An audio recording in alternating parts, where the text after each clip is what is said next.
Continuando nossa leitura, Tantra, Espiritualidade e Sexo, Osho, página 67, começando na 68, sendo compartilhado aqui em audiobook do ano de 2022 em diante. Estamos no mês 5, hoje dia 17.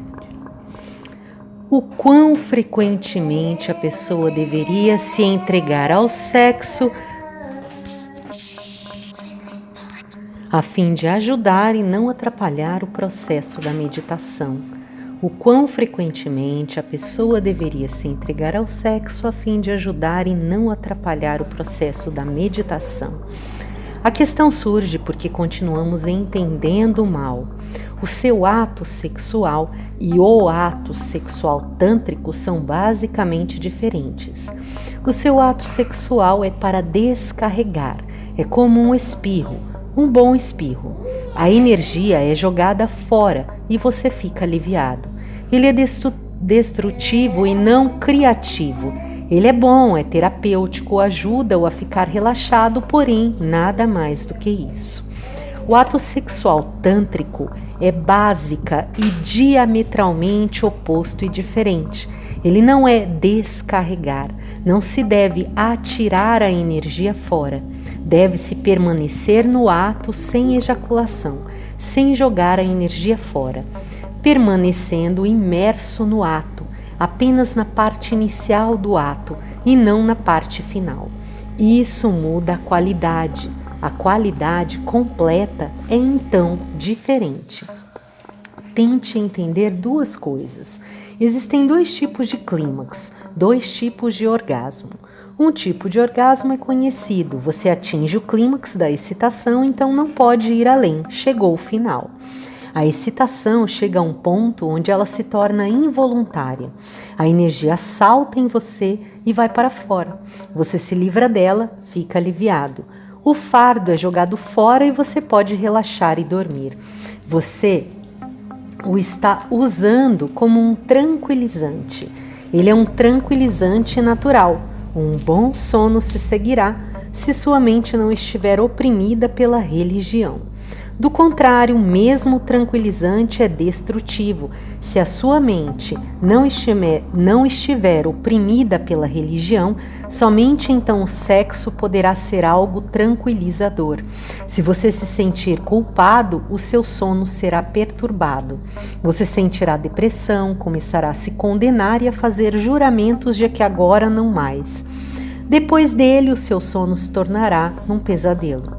Se você for um ser natural, não demasiadamente oprimido pela religião e pela moralidade, somente então o sexo poderá ser usado como tranquilizante.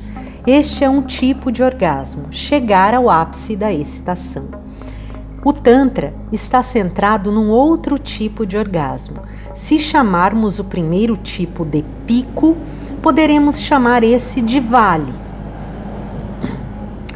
Não chegar a um pico de excitação, mas chegar no vale mais profundo do relaxamento. A excitação precisa ser usada para ambos no começo. É por isso que digo que no começo ambos são iguais, mas no final são totalmente diferentes. A excitação precisa ser usada para ambos. Ou você está se dirigindo ao pico de excitação ou ao vale de relaxamento. Para o primeiro, a excitação precisa ser intensa, cada vez mais intensa. Você precisa crescer nela, precisa ajudá-la a crescer em direção ao ápice. No segundo, a excitação é apenas o começo. E uma vez que o homem fez a penetração, ambos podem relaxar. Não é necessário nenhum movimento. Eles podem relaxar num abraço amoroso. Quando o homem sente ou a mulher sente que a ereção vai ser perdida, somente então um pouco de movimento e excitação. Mas de novo, relaxem. Vocês podem prolongar esse profundo abraço por horas, sem nenhuma ejaculação. E então ambos podem cair num sono profundo, juntos. Esse é um orgasmo do vale. Ambos estão relaxados e se encontram como dois seres relaxados. No orgasmo sexual comum, vocês se encontram como dois seres excitados, tensos, cheios de excitação, tentando se descarregar. Normalmente, o orgasmo sexual parece maluco. O orgasmo tântrico é uma meditação profunda e relaxante. Então, não existe a questão quão frequentemente a pessoa deveria se entregar, tanto quanto você quiser, porque nenhuma energia é perdida, mas propriamente a energia é ganha. Você pode não estar ciente disso, mas este é um fato da biologia, da bioenergia, o de que o homem e a mulher são forças opostas, negativo, positivo, yin, yang, ou o que você chamar. Eles são provocadores um do outro e quando ambos se encontram num relaxamento profundo, revitalizam um ao outro. Ambos vitalizam um ao outro, ambos ficam mais jovens, sentem-se mais vivos, tornam-se radiantes com uma nova energia e nada é perdido, apenas por encontrar o polo oposto à energia renovada. O ato do amor tântrico pode ser feito o quanto você quiser. O ato sexual comum não pode ser feito o quanto você quiser, pois você está perdendo energia e o seu corpo precisará esperar para recuperá-la. E somente quando você a recuperar, você poderá perdê-la novamente. Isso parece absurdo. A vida inteira gasta ganhando e perdendo, ganhando e perdendo. É como uma obsessão. A segunda coisa a ser lembrada: você pode ou não ter observado ao olhar os animais, mas nunca os perceberá desfrutando. Nas relações sexuais, eles não estão desfrutando. Olhe para os babuínos, os macacos, os cães ou qualquer animal. Em seus atos sexuais, não se pode observá-los sentindo êxtase ou curtindo. Não se pode. Parece apenas um ato mecânico, uma força natural empurrando-os para ele. Se você viu macacos mantendo uma relação sexual, depois dela eles se separam. Olhe para suas faces. Não existe êxtase, como se nada tivesse acontecido. Quando a energia força, quando ela é demasiada, eles a jogam fora. O ato sexual comum é mecânico e os moralistas dizem bem o contrário. Eles dizem, abre aspas, não se entreguem, não desfrutem, fecha aspas. Eles dizem, abre aspas, isso é como nos animais, fecha aspas. Não é. Os animais nunca desfrutam, somente o ser humano pode desfrutar. E quanto mais fundo você puder desfrutar, uma qualidade humana mais elevada nascerá em você. E se o seu ato sexual puder se tornar meditativo, embevecido, o mais elevado será alcançado. Mas lembre-se do Tantra, é o orgasmo de vale. Não é uma experiência de pico, e sim de vale. No Ocidente, Abraham Maslow tornou muito famoso este termo, abre entre parênteses, entre aspas, experiência de pico. Você pode entrar na excitação em direção ao pico e então você cai. É por isso que depois de cada ato sexual você sente uma queda e uma depressão. Você está caindo de um pico. Você nunca sentirá isso depois de uma experiência de sexo tântrico. Você não cai, você não pode cair mais, você está no vale. Mais propriamente, você está se elevando. Quando você volta após um ato sexual tântrico, você ascendeu e não caiu. Você se sente preenchida com energia, mais vital, mais vivo, mais radiante. E esse êxtase durará horas, mesmo dias, depende de quão profundo você esteve nele. E se você puder entrar nele, mais cedo ou mais tarde perceberá que a ejaculação é perda de energia, é desnecessária, a menos que se queira filhos. E você sentirá um profundo relaxamento por todo o dia. Uma experiência de sexo tântrico e por dias você se sentirá relaxado, à vontade, não violento, não raivoso, não deprimido. E este tipo de pessoa nunca é um perigo para os outros. Se ela puder, ela ajudará os outros a serem felizes. Se não puder, pelo menos não fará alguém infeliz. Somente o Tantra pode criar um novo ser humano. E agora crescerá um ser humano que conheceu a ausência do tempo, do ego e uma profunda não dualidade com a existência. Uma dimensão se abriu e não está distante o dia em que o sexo simplesmente desaparecerá. Quando o sexo desaparecer sem o seu conhecimento, de repente um dia você percebe que ele desapareceu completamente e que não há cobiça sexual. O Brahmacharya nasceu, mas isso é árduo, parece árduo devido a um falso ensinamento exagerado. E você também sente medo devido ao condicionamento de sua mente. Temos muito medo de duas coisas, do sexo e da morte, mas ambos são básicos e um buscador realmente religioso ou espiritualizado entrará em ambos. Ele vivenciará o sexo para conhecer o que ele é, pois conhecer o sexo é conhecer a vida. E ele também gostará de saber o que é a morte, pois a menos que ela seja conhecida, você não poderá saber o que é a vida eterna. Se eu puder entrar no sexo até o seu próprio centro, saberei o que é a vida. E se eu puder entrar voluntariamente na morte até o seu próprio centro, no momento em que eu tocar no centro da morte, eu me tornarei eterno. Agora sou imortal, pois a morte é algo que acontece apenas na periferia. O sexo e a morte, ambos são básicos para um buscador real, mas para a humanidade comum, ambos são tabus, não fale a respeito deles.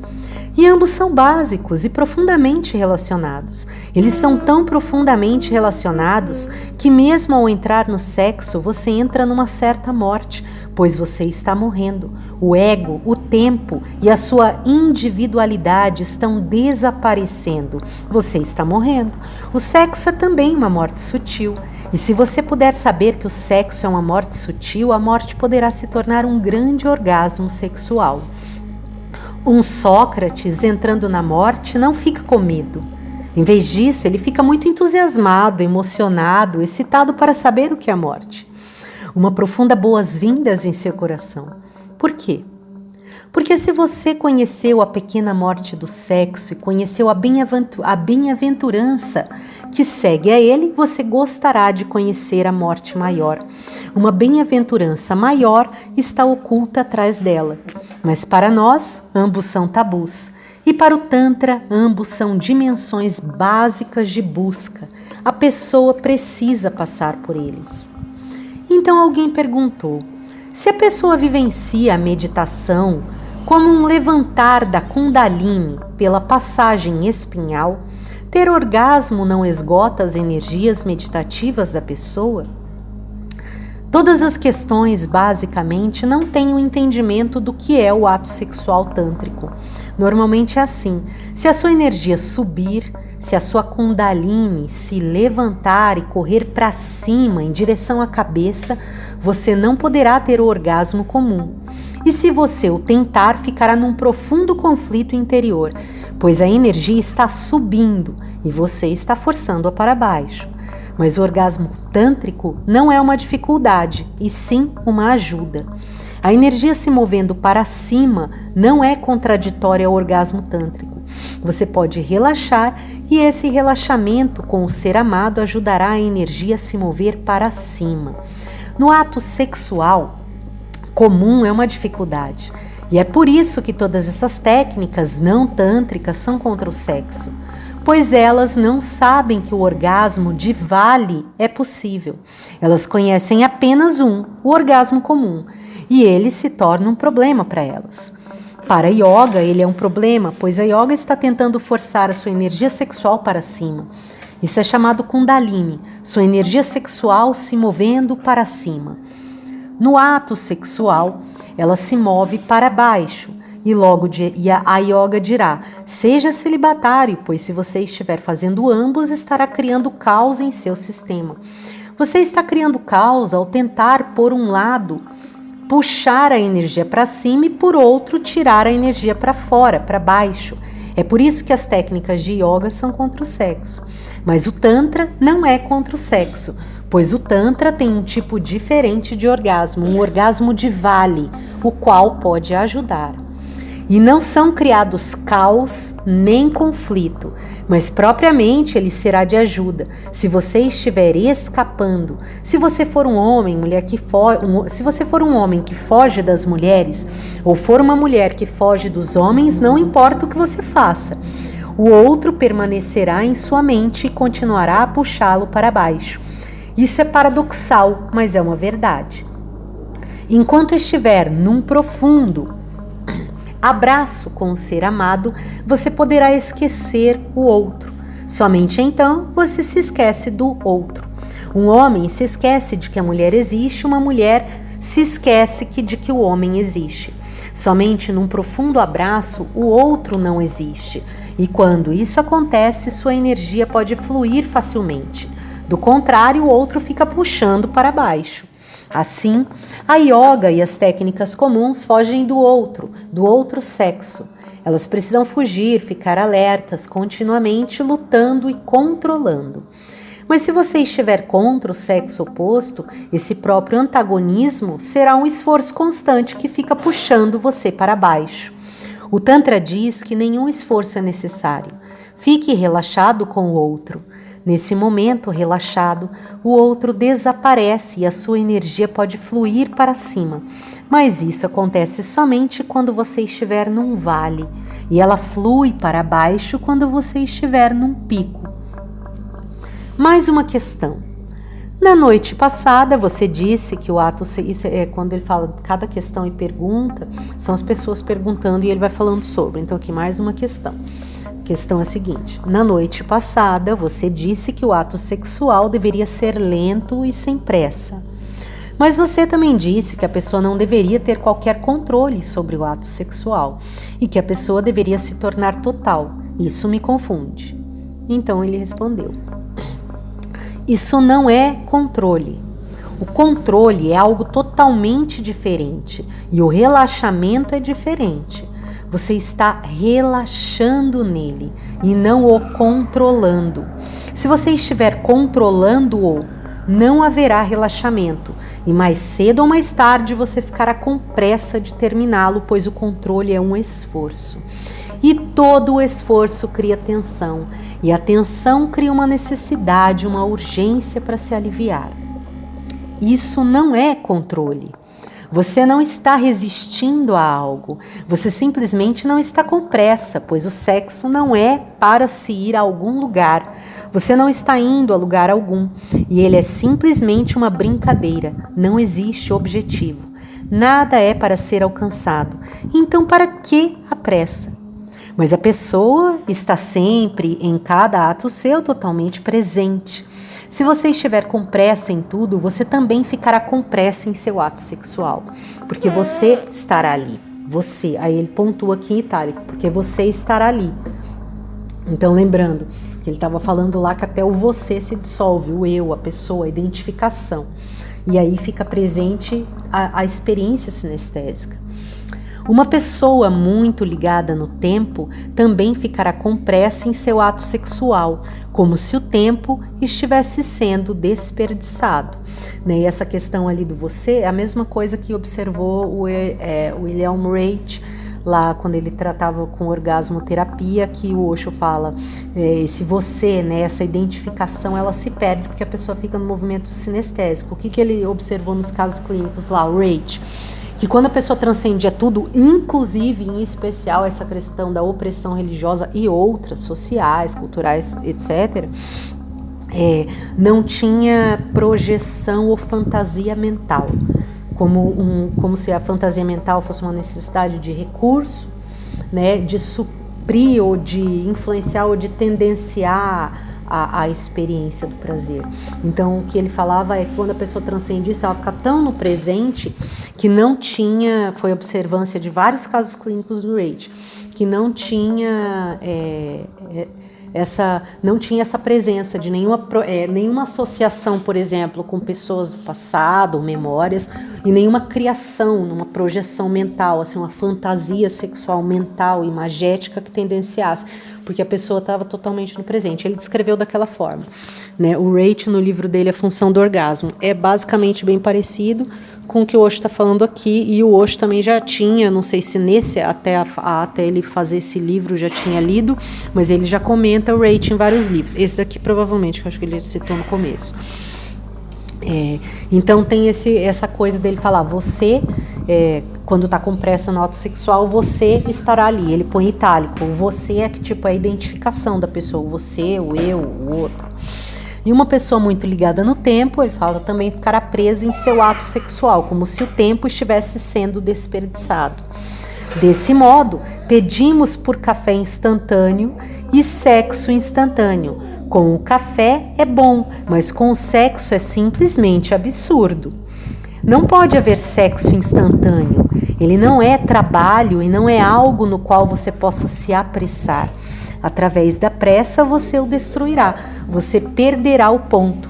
Desfrute-o, pois através dele um estado de ausência de tempo é sentido.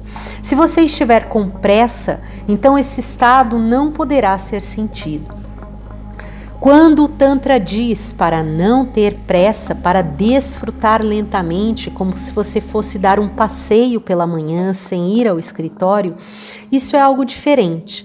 Quando você está indo ao escritório, você está com pressa de chegar a algum lugar. E quando você está dando uma caminhada pela manhã, você não está com pressa, pois você não está indo a lugar algum.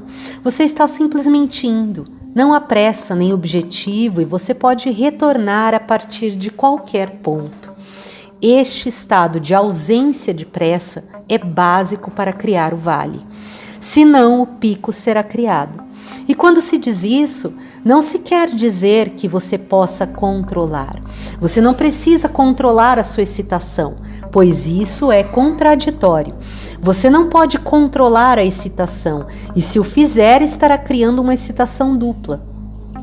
Simplesmente relaxe, tome isso como uma brincadeira. Não crie nenhum fim, o começo é suficiente. No ato, feche os olhos, sinta o corpo do outro, sinta a energia do outro fluindo em sua direção e funda-se nela.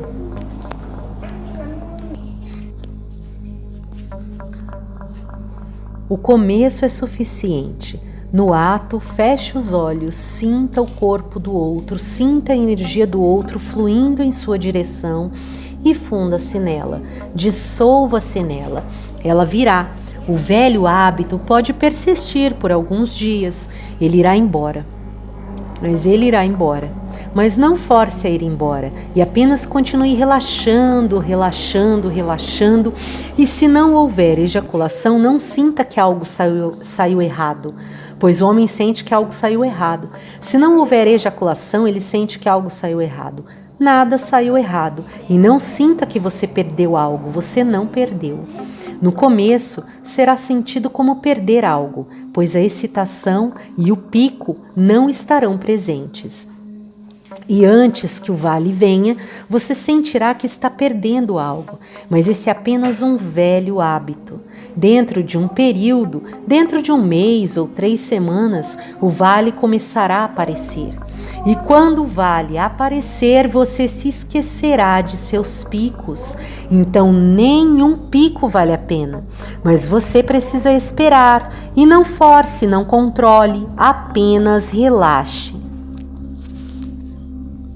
O relaxamento é um problema, pois quando dizemos relaxe, na mente é traduzido como se algum esforço tivesse que ser feito. A nossa linguagem dá essa impressão. Eu estava lendo um livro intitulado Você Deve Relaxar. O deve, ele põe aqui entre aspas, o próprio deve não permitirá que você relaxe, pois então isso se torna um objetivo. Você deve. E se você não for capaz, você se sentirá frustrado. O próprio deve lhe dá uma impressão de um duro esforço, de uma árdua jornada. Você não pode relaxar se estiver pensando em termos de deve. A linguagem é um problema. Para certas coisas, a linguagem sempre expressa erroneamente. Por exemplo, o relaxamento. Se digo para relaxar, então também se torna um esforço e você perguntará: como relaxar? Com o como, ele põe entre aspas, você perde o ponto. Você não pode perguntar como. Você está pedindo por uma técnica e a técnica criará esforço e o esforço criará tensão. Assim, se você me perguntar como relaxar, direi: não faça coisa alguma, simplesmente relaxe. Simplesmente se deite e espere, não faça coisa alguma. Tudo que você puder fazer será a barreira, criará o obstáculo. Tá? E aqui lembrando, sempre lembra o contexto e como ele vai tentando elaborar essas questões para trazer, porque em outras vezes ele vai falar em outros livros do estar relaxado enquanto você está fazendo algo. E aí, para quem é muito, para quem tá muito ali direto, não, digamos assim, não tem uma boa desenvolvimento abstrato ainda, tanto do seu emocional quanto de abstração em outros termos, assim, fica parecendo contraditório. E novamente, não é uma coisa, eu já falo isso porque se pareceu, é bom reler algumas vezes. Então ele fala nesse trecho aqui específico, dessa questão do deve, do como, de como é que de repente a mente, por causa do mau hábito de estar fazendo do outro jeito sempre, acabar tendo isso como um recurso ali que gera algum processo dificultoso no relaxar, por causa de uma sutil autocobrança que fica implícita, né, do deve, o como, né, e aí então, tipo, ao invés de simplesmente estar no presente, resumiria assim, e relaxar, você fica buscando a resposta, tipo, como, vai buscar uma resposta e uma referência, o deve, aí fica meio que um dever que se não fizer naquele momento daquele jeito, é um outro tipo de sentimento que ele fala ali que se sentirá frustrado. Então, tomando autoconsciência dessas questões, você vai liberando elas. Mas o outro ponto que eu falo é que ele também citou em outras situações relaxar, relacionado à criatividade, relacionado a fazer as coisas. Então, para não parecer confuso e contraditório, sempre tentar lembrar, reler quantas vezes for necessário, né? Porque se tu relaxar, fazer alguma coisa, basicamente ele estava elaborando de várias formas diversas ali o estar presente no momento. Mesmo que você esteja fazendo uma coisa que você tem que fazer, mas ele falava do prazer de estar fazendo uma coisa que você gosta, né? Então esteja ali fazendo a coisa, esteja envolvido com ela. Por exemplo, eu estou pintando uma tela, e eu estou pintando uma tela, eu estou me envolvendo no que eu estou fazendo. E aí eu fico fora, eu estou sentindo, eu estou curtindo, eu estou desenvolvendo, eu estou buscando, eu estou tendo uma relação direta ali, simplesmente fazendo. E aí não fica aquele negócio de ficar racionalizando demais tudo, de forma a bloquear a capacidade criativa. Seria mais ou menos um exemplo. Então, nesse sentido, também é um tipo de meditação, por exemplo, esse fazer relaxado, nesse sentido, por exemplo, no exemplo que eu dei. Estou pintando uma tela, estou cantando, mas eu não estou me cobrando de alguma maneira, mesmo que inconscientemente, de que eu tenho que concluir, de que eu tenho um período tal, de que eu tenho que colocar isso aqui, ou de que eu não tenho que colocar aquilo ali, né? Então é meio que um movimento assim que você vai fazendo mais livre, mais presente, seria essa coisa do relaxamento. E aqui nesse caso específico que ele está falando do Tantra, com relação a essas questões, nós vamos trazer outros livros que tem umas técnicas assim, para você ir induzindo, ajudando o corpo, técnicas de respiração, etc. Mas ele fala aqui para não se prender nisso. Por quê? Porque ele está já esclarecendo como é que a mente pode ludibriar o próprio esclarecimento que ele está passando. Então, por isso, lê mais de uma vez. Quando você vai integrando todas essas coisas que ele vai falando e conseguindo perceber essa parte que é mais abstrata, você não vê mais essa inicial que para alguns eu vi que pudesse ter conflito na fala do que ele está esclarecendo. Então aqui, não faça coisa alguma, simplesmente relaxe, simplesmente se deite e espere, não faça coisa alguma. Tudo o que você puder fazer será a barreira, criará o obstáculo. Se você começar a contar do 1 ao 100 e depois de volta do 100 ao 1, você permanecerá acordado por toda a noite. E se algumas vezes você adormeceu devido à contagem, não foi devido à contagem, mas porque você contou e então foi entediado. somente devido ao tédio. Então você se esqueceu de contar e o sono veio. Mas o sono e o relaxamento vêm somente quando você não estiver fazendo coisa alguma. Este é o problema. Quando eu digo ato sexual, põe aqui entre aspas, ato sexual, parece um esforço, não é. Simplesmente comece a brincar com o ser amado. Fiquem a brincar, sintam e sejam sensíveis um ao outro, como duas criancinhas brincando, ou como cães ou animais brincando. Simplesmente fiquem a brincar e absolutamente não pensem no ato sexual. Pode acontecer e pode não acontecer. Se acontecer através apenas da brincadeira, isso levará mais facilmente ao vale. Se você pensar a respeito, então você já estará à frente de si mesmo. Você estará brincando com o ser amado, mas pensando no ato sexual. Então a brincadeira é falsa. Você não está aqui e a mente está no futuro. E essa mente se moverá sempre no futuro. Quando você está no ato sexual, a mente está pensando em como acabá-lo. Ela sempre está à sua frente. Não permita isso. Simplesmente brinque e se esqueça de qualquer ato sexual. Acontecerá. Permita o que aconteça. Então será fácil relaxar. E quando acontecer, apenas relaxe. Estejam juntos. Estejam um na presença do outro e sintam-se felizes.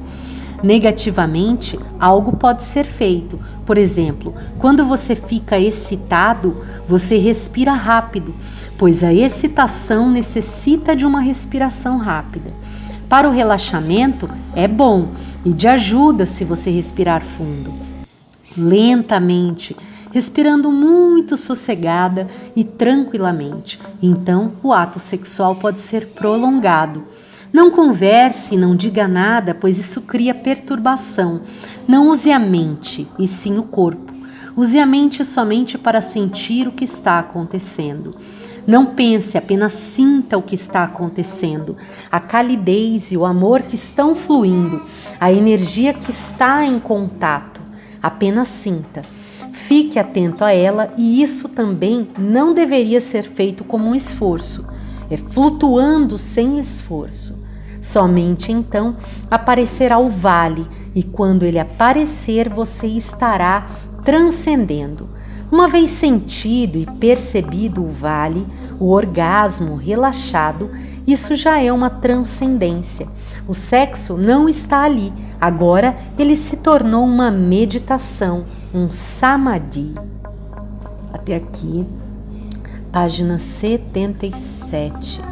Nós estamos lendo Tantra, Espiritualidade e Sexo do Osho. Você está no audiobook Flor de Ouro Malik Casanova, Susibele Mobile Gomes Casanova, compartilhando o audiobook do mês 5 de 2022 em diante.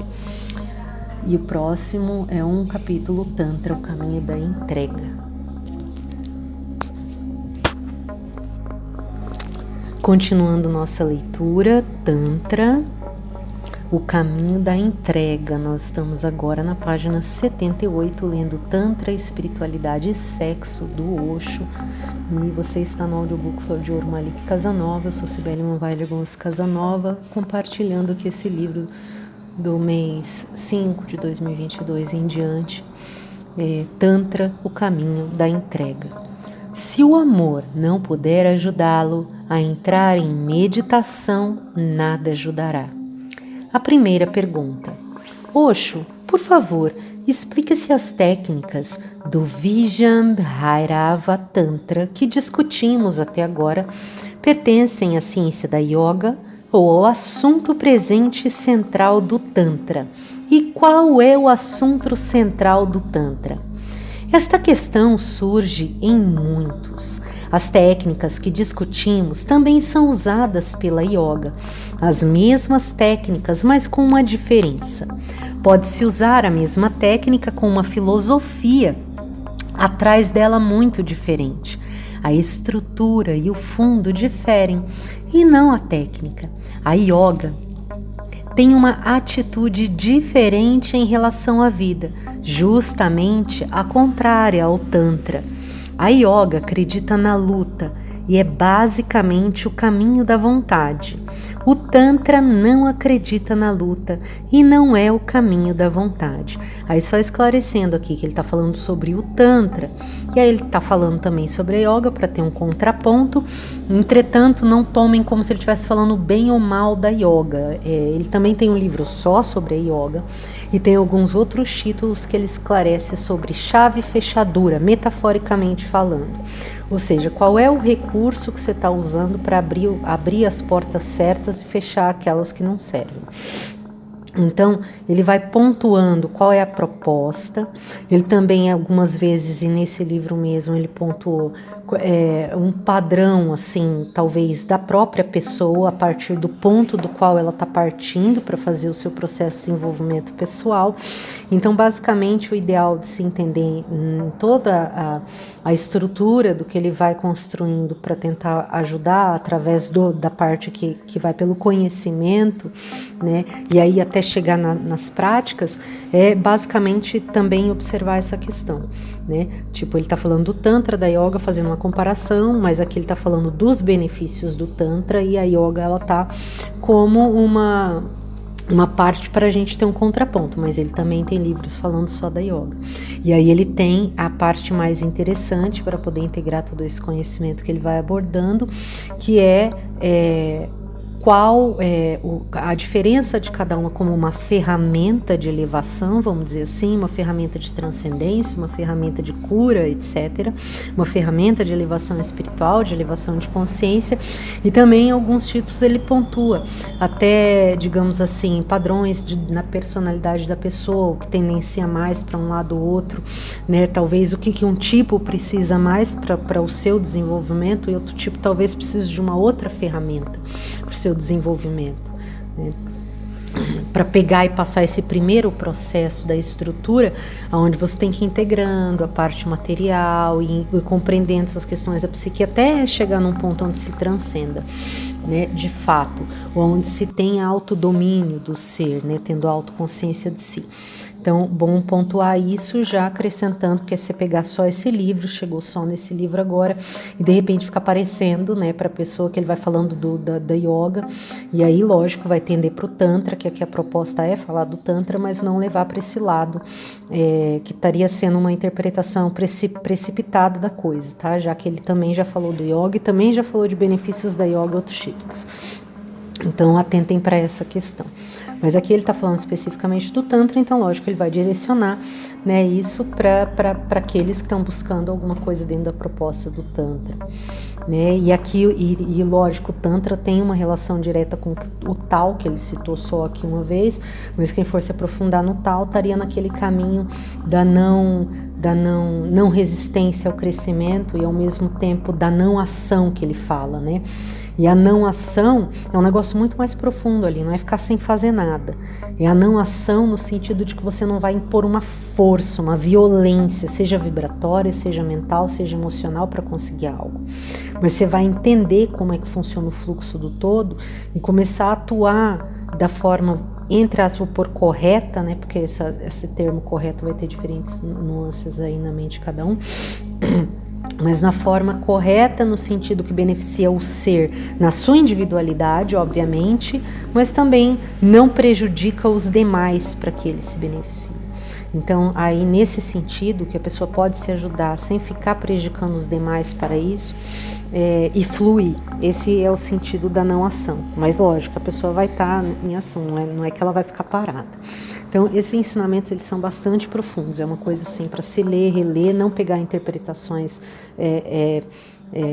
preconcebidas, ou acaso esteja vendo alguém interpretar, pegar vários pontos, e de preferência ler por si próprio, né? Que eu poderia, de início, eu pensei em fazer palestras curtas, mas eu vi que muito das interpretações, digamos, distorcidas na hora de conversar com alguém, era porque a pessoa não ia ler. Então fica aquela coisa, né? A pessoa vai catando só fragmentos, e aí ela não vai e entra lá para ver o que o autor falou, o que aquela pessoa que teve aquela experiência falou diretamente. Que pode ser que ela veja por si própria coisas que o outro não está vendo, e aí ela só pegando o que vem do outro, só pegando esse resuminho, digamos assim, que passa às vezes pelo ponto de vista do outro, esse outro às vezes não tem algum recurso de conhecimento para passar para ela alguma coisa que ela sozinha, se fosse ler, perceberia. Ou coisas nesse sentido, né? E às vezes a própria pessoa que está lendo não percebe. Enfim, e você vai descobrindo, a gente vai descobrindo coisas conforme vai insistindo e vai buscando se aprofundar e ver aquilo que tá nas entrelinhas, digamos assim, né? Então, leiam diretamente os títulos indicados em qualquer coisa que vocês venham, eu recomendo a estudar, a fazer, etc., por conta própria.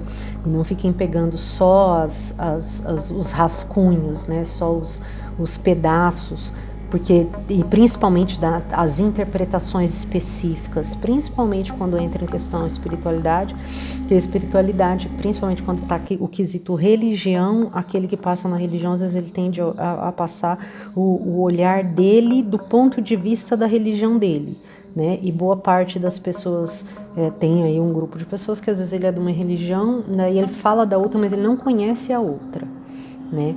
E às vezes até passou, mas tem uma diferença bem interessante de observar entre conhecer e só entre tomar o conhecimento, conhecer e saber, né? Então, tipo, de você só estar ali, ver, de você estar ali, perceber algo além do que só o que você leu, do que só o que você está vendo, né? De você entender de fato algo. Então, é bem importante ir buscar saber por si próprio. E aí, lógico, considerar também algumas interpretações no sentido de ampliar a possibilidade do campo de visão, mas não que necessariamente você tem que abarcar daquela maneira. A yoga acredita na luta, e é basicamente o caminho da vontade. O Tantra não acredita na luta e não é o caminho da vontade. Em vez disso, pelo contrário, o Tantra é o caminho da entrega total. Sua vontade não é necessária. Para o Tantra, a sua vontade é o problema e a fonte de todas as angústias. Para a Yoga, o problema é a sua entrega, a sua ausência de vontade. Para a Yoga, você está em angústia e sofrendo porque a sua vontade é fraca. Para o Tantra, você está sofrendo porque você tem a vontade, o ego, a individualidade. A Yoga diz para levar a sua vontade para a perfeição absoluta. E assim você será liberto. E o Tantra diz para dissolver completamente a sua vontade, para tornar-se totalmente vazio dela, e essa será a sua libertação. E ambos estão certos, o que cria dificuldades. Para mim, ambos estão certos. Mas o caminho da yoga é muito difícil. É quase impossível, é praticamente impossível você atingir a perfeição do ego. Isso significa que você precisa se tornar o centro de todo o universo. O caminho é muito longo e árduo e realmente nunca alcança o fim. Dessa forma, o que acontece com os seguidores da yoga? Em algum ponto do caminho, em alguma vida, eles se voltam para o Tantra. Isso acontece. Intelectualmente é concebível, mas existencialmente é impossível. Se for possível, você também atingirá pela yoga, mas geralmente nunca acontece, ou mesmo se acontecer, acontece muito raramente. Um Mahavira, algumas vezes, séculos e séculos se passaram, e então um homem como Mahavira atinge através da yoga. Mas ele é raro, há exceção, e prova a regra. Mas a yoga é mais atraente do que o Tantra. Tantra é fácil e natural, e você pode se realizar através dele muito fácil e naturalmente, sem esforço. E devido a isso, o Tantra nunca o atrai muito. Por quê? Qualquer coisa que o atraia, atrai o seu ego. Tudo que você sentir que satisfará o seu ego o atrairá mais, pois você está agarrado ao ego. A yoga atrai bastante. Realmente, quanto mais egoísta você for, mais a yoga o atrairá, pois ela é puro esforço do ego. quanto mais impossível, mais atraente para o ego. É por isso que o Monte Everest tem tanto atrativo. Alcançar o topo do Himalaia é muito difícil. E quando Hillary e Tenzin alcançaram o Everest, sentiram um momento de êxtase. O que foi aquilo? O ego satisfeito. Eles eram os primeiros. Quando o primeiro homem pisou na Lua, você pode imaginar como ele se sentiu? Ele foi o primeiro em toda a história, e agora ele não pode ser substituído, pois permanecerá o primeiro em toda a história que se segue. Agora não há maneira de mudar o seu status. O ego está profundamente satisfeito. Agora não há competidor e não pode haver. Muitos pisarão na Lua, mas não serão os primeiros. Mas muitos podem pisar na Lua e muitos irão ao Everest. A yoga lhe dá um pico mais alto e um final mais inatingível. A perfeição do ego, puro e perfeito, ego absoluto. A yoga teria muito atrativo para Nietzsche, pois ele disse que a energia que trabalha por detrás da vida é a energia da vontade, vontade de ter poder. A yoga lhe dá a sensação de que você é mais poderoso através dela. Quanto mais você puder se controlar seus instintos, o seu corpo, a sua mente, você se sente poderoso e se torna um mestre por dentro. Mas isso se dá através do conflito, da luta e da violência. E quase sempre acontece de uma pessoa que pratica por muitas vidas através da yoga, chegue a um ponto em que toda a jornada se torna insípida, sombria e fútil, pois quanto mais o ego for satisfeito, mais você sentirá que ele é inútil. E então, o seguidor do caminho da yoga se volta ao Tantra. Mas a yoga atrai porque todo mundo é egoísta. O Tantra nunca atrai no começo e pode atrair somente os adeptos mais elevados, aqueles que trabalharam sobre si mesmos, que realmente lutaram através da yoga por muitas vidas. Então o Tantra os atrai, pois eles podem entender. Normalmente você não será atraído pelo Tantra, ou se for, será atraído por razões erradas.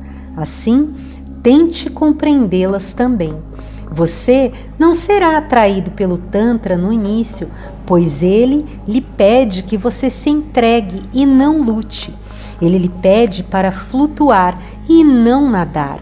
Ele lhe pede para se mover com a corrente e não ir contra ela.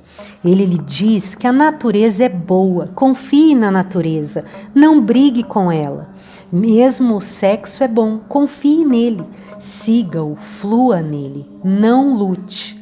Não lute é o ensinamento central do Tantra. Flua, deixe acontecer. O Tantra não pode atrair, pois não existe satisfação de seu ego através dele. No primeiro passo, ele pede para o seu ego ser dissolvido. No começo, ele lhe pede para dissolvê-lo.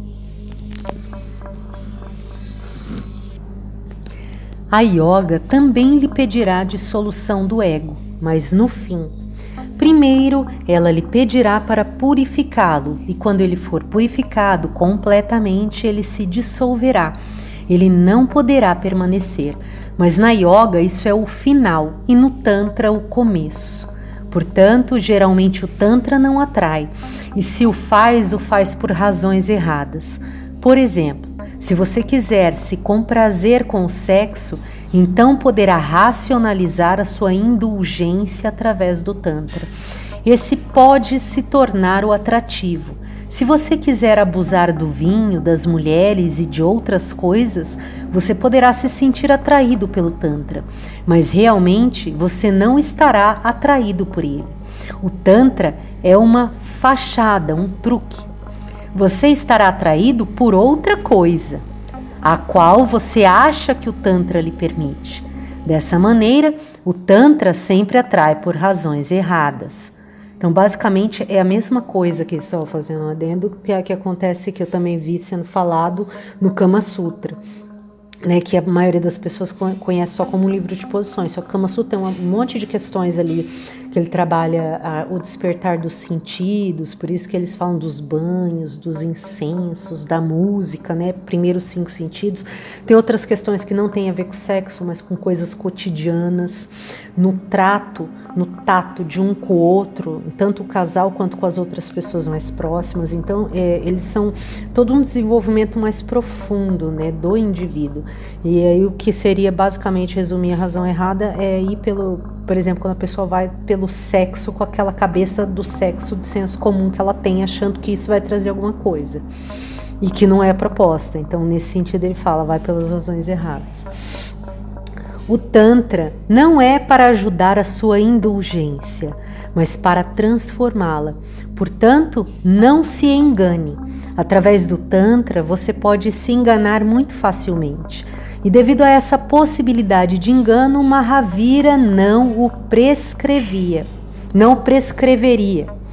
Essa possibilidade sempre existe. O ser humano é tão enganador que pode mostrar uma coisa para favorecer uma outra que ele pretende alcançar através da primeira.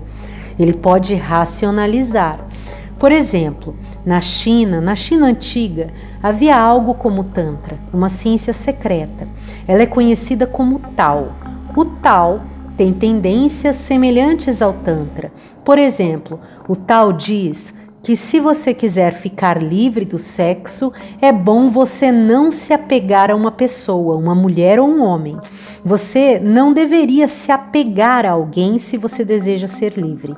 Assim, o Tao diz que é melhor seguir mudando de parceiros. Isso está absolutamente certo, mas você pode racionalizar, pode se enganar. Você pode ser um maníaco sexual e então achar que, abre aspas, estou fazendo prática tântrica, por esse motivo não posso me apegar a uma mulher e devo mudar, fecha aspas, razão errada. E muitos imperadores na China praticaram isso. Eles tinham grandes haréns somente para isso. Mas o Tao é significativo. É significativo se você olhar fundo na psicologia humana. Se você conhecer somente uma mulher, mais cedo ou mais tarde a sua atração por aquela mulher se desvanecerá, mas a sua atração por mulheres permanecerá. Você ficará atraído pelo sexo oposto, mas essa mulher, a sua esposa, realmente não será do sexo oposto. Ela não o atrairá, não será um imã para você. Você se acostumou com ela. O Tao diz que se um homem mudar de mulheres, muitas mulheres, ele não somente transcenderá uma, mas sim todo o sexo oposto. O propósito, conhecer muitas mulheres, o próprio conhecer muitas mulheres o ajudará a transcender. E isso está certo, mas é perigoso, pois você o desejará não porque está certo, mas porque ele dá permissão. Este é o problema com o Tantra. Assim, na China, esse conhecimento também foi suprimido. Ele precisava ser suprimido. Na Índia, o Tantra também foi suprimido, pois ele diz muitas coisas perigosas. Elas são perigosas somente por você ser enganador. Fora isso, elas são maravilhosas. Nada aconteceu à mente humana mais maravilhoso e misterioso do que o Tantra. Nenhum conhecimento é tão profundo. Mas o conhecimento sempre tem os seus perigos. Por exemplo, agora a ciência se tornou um perigo, pois ela lhe dá segredos muito profundos. Agora se sabe como criar a energia atômica. Conta-se que Einstein disse que se lhe fosse dada novamente uma vida, em vez de ser um cientista, ele gostaria de ser um encanador, pois olhando para trás, toda a sua vida fora fútil, não somente fútil, mas perigosa para a humanidade. E ele forneceu um dos segredos mais profundos, mas para o ser humano que engana a si mesmo. Fico imaginando, logo pode chegar o dia em que precisaremos suprimir o conhecimento científico. Há rumores e pensamentos secretos entre os cientistas sobre se deveriam descobrir mais ou não, se deveriam interromper a pesquisa ou ir adiante, pois agora esse é um terreno perigoso. Todo conhecimento é perigoso, e somente a ignorância não é perigosa, pois não se pode fazer muito com ela.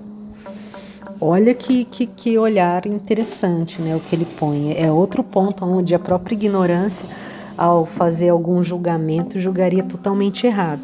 Não que a ignorância, porque ele já falou que a ignorância é perigosa. Agora ele fala que a ignorância, porque a ignorância não é perigosa se ela continuar ignorância, no sentido de que se você não dá um conhecimento que tem poder para um ignorante, aí ela não tem perigo.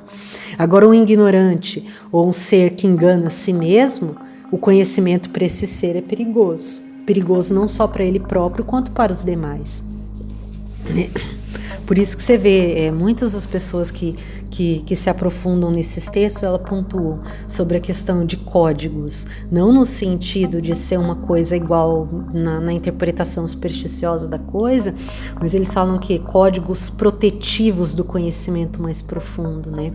Por quê? Porque eles exigem, em alguns casos mais realmente elevados, exigem que o ser transcenda certas limitações para que possa compreender de fato o que aquilo quer dizer.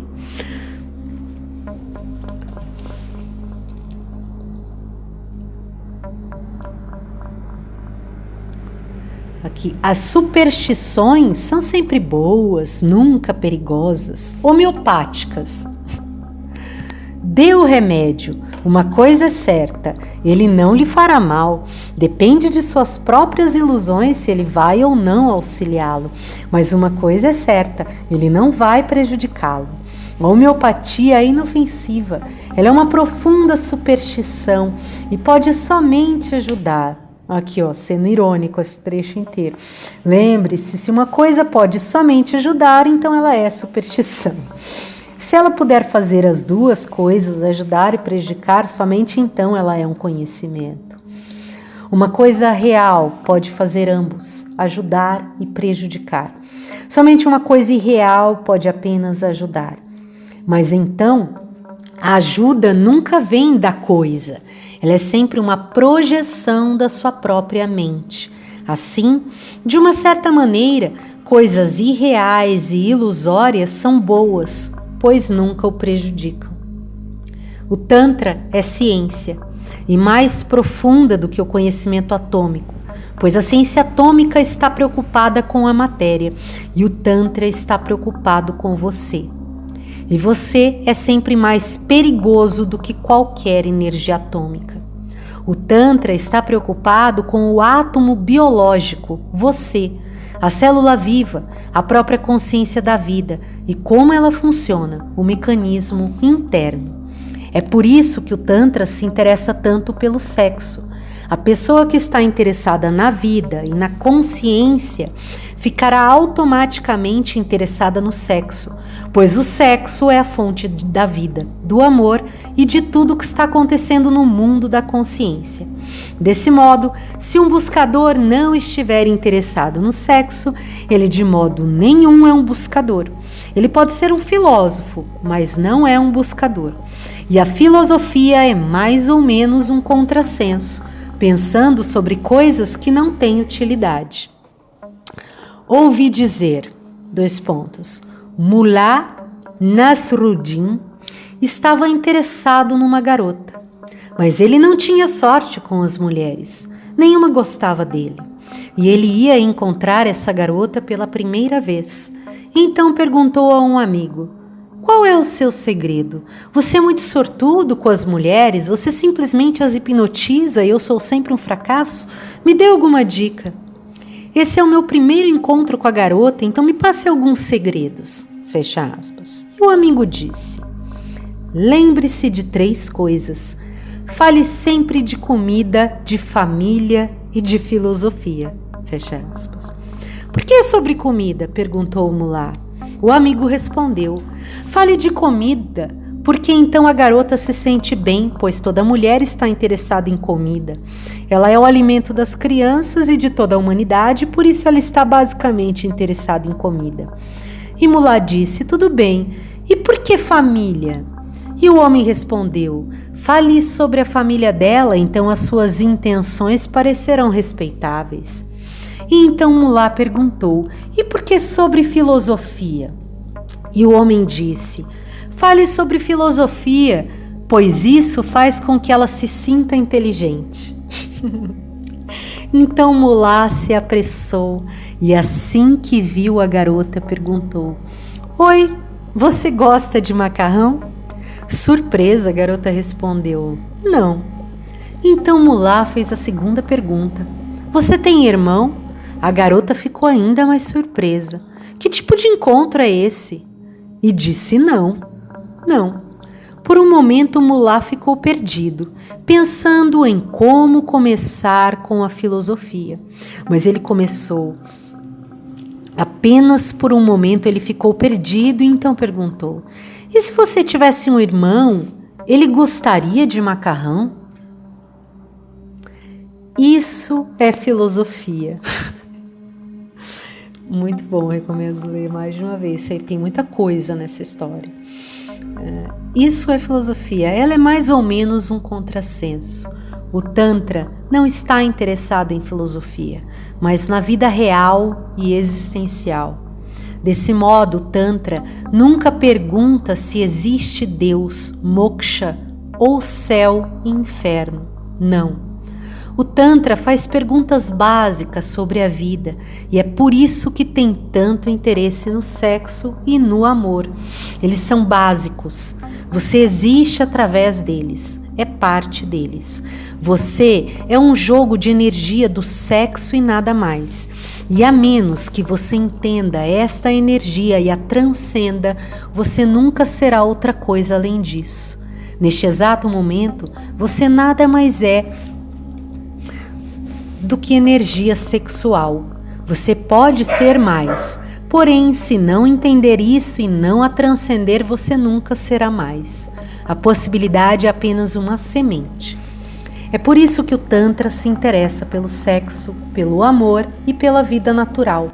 Mas a maneira de conhecer não é pelo conflito. O Tantra diz que você não pode conhecer coisa alguma se estiver num estado de espírito de luta, pois então não estará receptivo, receptiva. E por você estar lutando, os segredos se ocultarão de você. Você não está aberta para recebê-los. E quando você está lutando, você está sempre de fora. Se você estiver lutando contra o sexo, você estará sempre de fora. Se você se entregar ao sexo, você alcançará o próprio âmago interno dele e será alguém de dentro. Se você se entregar, muitas coisas se tornarão conhecidas. Você tem feito sexo, mas sempre com uma atitude de luta por detrás. É por isso que você não conheceu muitos segredos. Por exemplo, você não conheceu as forças revigorantes do sexo. Você não conheceu porque não pode conhecer. Isso necessita alguém de dentro. Se você estiver realmente flutuando com a energia do sexo, totalmente entregue, mais cedo ou mais tarde chegará ao ponto onde saberá que o sexo não dá nascimento somente a uma nova vida. Ele pode lhe dar mais vida. Para os que amam, o sexo pode se tornar uma força revigorante, mas para isso você precisa de uma entrega. E uma vez entregue, muitas dimensões mudam. Por exemplo, o Tantra e o Tao souberam que se no ato sexual o homem ejacular, então ele não pode ser revigorante para o homem. Não há necessidade de ejacular. A ejaculação pode ser totalmente esquecida. Tanto o Tantra como o Tao dizem que a ejaculação ocorre porque você está lutando. Caso contrário, não há necessidade. O amante e a amada podem estar num profundo abraço sexual, apenas relaxando um no outro sem pressa de ejacular ou de terminar o ato. Eles podem apenas relaxar um no outro. E se este relaxamento for total, ambos sentirão mais vida, ambos irão enriquecer um ao outro. O tal diz que um ser humano pode viver por 1000 anos se não estiver com nenhuma pressa no sexo, se estiver apenas profundamente relaxado. Se uma mulher e um homem estiverem profundamente relaxados um com o outro, simplesmente se encontrando com o outro, absorvidos um no outro, sem qualquer pressa ou tensão, muitas coisas acontecerão, coisas alquímicas, pois os fluidos da vida, a eletricidade, a bioenergia de ambos se encontraram. E apenas devido a esse encontro, pois eles são ele põe entre aspas, são polos opostos, é um negativo e o outro positivo. Apenas por se encontrar profundamente com o outro, eles se revigoram, tornam o outro vital e mais vivo. Eles podem viver por muito tempo e viver sem nunca ficarem velhos, mas isso só pode ser conhecido se você não estiver num humor de luta. E isso parece paradoxal. Aqueles que estão lutando contra o sexo, esses ejacularão mais cedo, pois a mente tensa está com pressa de livrar-se da tensão. Novas pesquisas revelam muitas coisas e fatos surpreendentes. Masters e Johnson trabalharam cientificamente pela primeira vez com o que acontece numa relação sexual profunda. Eles se deram conta que 75% dos homens são ejaculadores precoces. 75% dos homens. Antes de haver um encontro profundo, eles já ejacularam e o ato está acabado. E 90% das mulheres jamais atingem qualquer orgasmo. Elas nunca alcançam um clímax profundo e preenchedor. Põe aqui pontuado assim com ar de exacerbação. 90% das mulheres. É por isso que as mulheres são tão tempestuosas e irritadas, e elas permanecerão assim. E ele fala com relação a essa questão da mulher, algumas situações mais graves e sérias, que inclusive ele traz assim à tona de coisas lá do próprio país, de onde ele vem, com relação ao uso do sexo para opressão e coação. E em várias instâncias ele esclarece sobre essa questão. Né? Lá no caso, uma forma de não permitir que a mulher conheça o prazer. Porque o prazer implica um monte de questões, com o Rate a gente também vê isso, um monte de questões onde a pessoa ela vai buscar transcender ou ela vai buscar um auto-melhoramento, e essa busca de ter mais prazer cada vez mais, ter mais alegria, tal, prazer num sentido mais amplo. Então, na tentativa de não mostre a elas que esse prazer, que essa alegria existe, para que não vá buscar. Né? E aí ele estava falando disso lá na cultura dele, denúncia, de certa forma, uma denúncia, como uma forma de escravizar a mulher, né? E por isso não permitirem. E aí depois ele desmembra isso mais amplamente, falando das questões de como é que isso vai entrando em religiões e outras coisas que não tem nada a ver com os hindus, que é lá de onde ele sai, ou com a cultura original dele. É bem interessante ler esses outros títulos. E que corroboram, porque quem vê essas pessoas que são mais a espiritualidade, às vezes tenta descredibilizar e desmerecer, né? Separando as coisas ali. Mas esses caras, como eu falei, leem bastante. A mesma coisa a gente encontra lá, por exemplo, no Rate e outros pesquisadores também, que são de outras áreas, é da neuro, é da psicologia.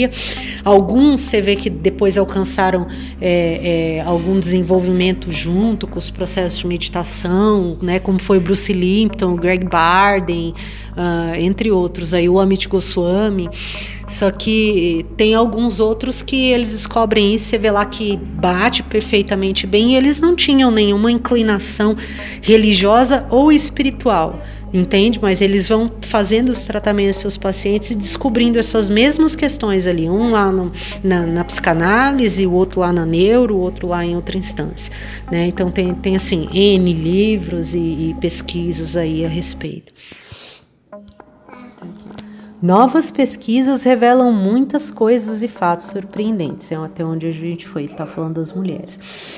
De 90% lá na época da pesquisa, né, que não chegariam, não alcançaram clímax ou até não teriam conhecido o orgasmo. É por isso que as mulheres são tão tempestuosas e irritadas e permanecerão assim. Nenhuma meditação pode ajudá-las facilmente e nenhuma filosofia, religião ou éticas deixarão reconfortadas com os homens com os quais vivem. E daí a frustração delas, a raiva, pois a ciência moderna e o velho Tantra, ambos dizem que a menos que uma mulher esteja profundamente satisfeita, orgástica, ela será um problema na família. Aquilo que lhe está faltando criará irritações e ela ficará sempre num clima de briga. Portanto, se sua esposa estiver sempre num clima de briga, repense sobre toda a coisa. Não é simplesmente a esposa, você pode ser a causa. E porque as mulheres não estão alcançando o orgasmo, elas ficam contra o sexo. Elas não se dispõem a entrar facilmente no sexo e precisam ser subornadas. Elas não estão dispostas a entrar no sexo. E por que elas deveriam estar dispostas, já que nunca atingem qualquer felicidade profunda através dele? Ao contrário, depois do sexo, elas sentem que o homem as usou, sentem que foram usadas. Elas se sentem como algo usado e então descartado. O homem fica satisfeito porque ejaculou, então ele se afasta e vai dormir e a mulher fica a chorar. Ela foi apenas usada e de modo nenhum a experiência foi gratificante para ela. A experiência pode ter aliviado o seu marido, amante ou amigo, mas de modo algum foi gratificante para ela. 90% das mulheres nem mesmo sabem o que é o orgasmo, pois nunca o tiveram, nunca alcançaram o auge de tal convulsão bem-aventurada do corpo, na qual cada fibra palpita e cada célula se torna viva. Elas não o atingiram, e o motivo é devido a uma atitude antissexual na sociedade. A mente lutadora está presente, e então a mulher é tão reprimida que se torna frígida. E o homem faz o ato como se fosse um pecador. Ele se sente culpado e pensa, isso não se faz. E quando ele está fazendo amor com sua esposa ou amada, fica pensando em algum Mahatma, em algum grande homem, abre aspas, com que cara eu irei ao Mahatma? Como transcender esse sexo, essa culpa, esse pecado? Fecha aspas.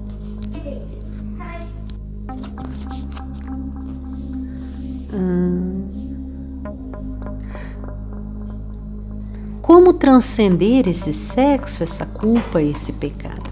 É muito difícil se livrar dos Mahatmas. Eles estão sempre presentes. Mesmo quando vocês estão fazendo amor, vocês não são dois. Um Mahatma deve estar ali. Vocês são três. E se não houver nenhum Mahatma, então Deus está espiando vocês fazerem este pecado. O conceito de Deus nas mentes das pessoas é o de um abelhudo que está sempre as espiando. Essa atitude cria ansiedade e quando a ansiedade está presente, a ejaculação vem logo. Quando não há ansiedade, a ejaculação pode ser adiada por horas, mesmo por dias, e não há necessidade dela. Se o amor for profundo e ambos os corpos puderem revigorar um ao outro, então a ejaculação pode cessar completamente. Por anos, dois amantes podem se encontrar sem qualquer ejaculação, sem qualquer desperdício de energia. Eles podem apenas relaxar um no outro. Os seus corpos se encontram e relaxam. Eles entram e relaxam. E mais cedo ou mais tarde o sexo deixa de ser uma excitação. Agora ele é uma excitação, mas depois deixa de ser e passa a ser um relaxamento, um profundo entregar-se. Mas isso pode acontecer somente se o primeiro você intimamente se rendeu à energia da vida, à força da vida. Somente então você pode se render à pessoa amada. Aí continuaremos página 88, mas isso pode acontecer somente. E o Tantra diz que se isso acontecer, o Tantra providencia para que isso aconteça. Página 88.